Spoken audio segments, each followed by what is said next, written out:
Warning: this video may hold up to 1000% of volume. Please remove your earplugs if you want. Thank you, and let's start the video.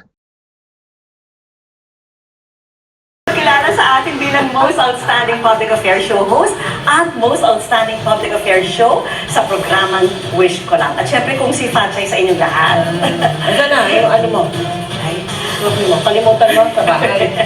At yan ang mga balita ngayong Miyerkules. Ako po si Mel Bianco. ako rin po si Vicky Morales para sa mas malaking misyon at para sa mas malawak na paglilingkod sa bayan. Mula sa GMA Integrated News, ang News Authority ng Pilipino, nakatuto kami 24 oras.